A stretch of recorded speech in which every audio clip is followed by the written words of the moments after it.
Traçabilité. De quoi s'agit-il? Alors effectivement, ça c'est quelque chose qui me tient particulièrement à cœur et qui est directement tiré de mon parcours personnel à travers tout ce qui est psychothérapie, TCC, etc. Je me suis rendu compte que finalement, ce type d'activité, on allait voir un prestataire, je le dis de manière assez froide, assez analytique volontairement, vous allez voir un prestataire, vous allez voir quelqu'un qui vous rend un service, mais vous ressortez, vous n'avez pas de livrable. Voilà. Alors naturellement, les techniciens du domaine, les psys, les psychiatres disent qu'effectivement, l'idée c'est de parler, d'évacuer et de laisser agir les choses de manière inconsciente et que ça remonte à la surface au moment où ça doit remonter. Voilà. Bon. Soit. Je vais absolument pas m'aventurer à contredire ça. Je vais faire état simplement du fait que moi, à de nombreuses reprises, 24, 48 heures après, voire un peu plus, souvent, je rencontrais une situation dans laquelle je me disais, merde, mais qu'est-ce qu'on on a évoqué ça dans la séance, on a parlé d'un rouage précis, ah là là, j'aurais dû noter, je me rappelle pas, etc.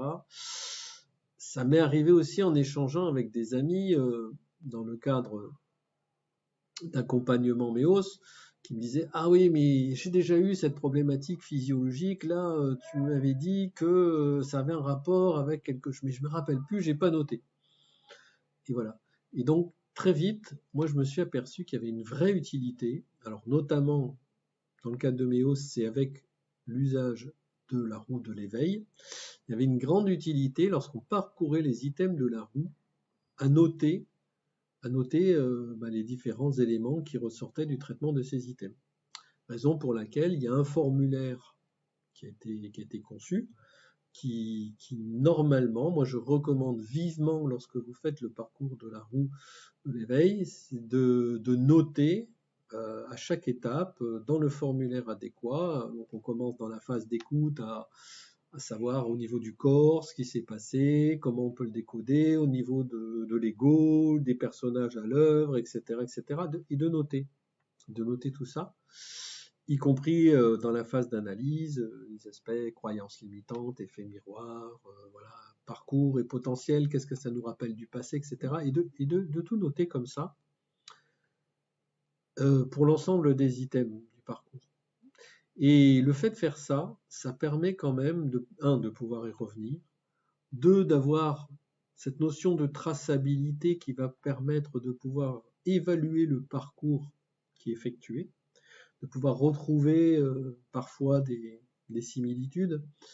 Et voilà, en tout cas, pour les débutants, c'est vraiment très utile. Alors maintenant, bon, vous pouvez tout autant utiliser un autre système de notes, de prise de notes, le cas échéant, si ça vous convient mieux. Mais pour moi, cette notion de traçabilité, c'est-à-dire d'enregistrer les éléments qui sont significatifs, puisque quand on fait un tour de roue de l'éveil, c'est quand même toujours des éléments très significatifs qui ressortent.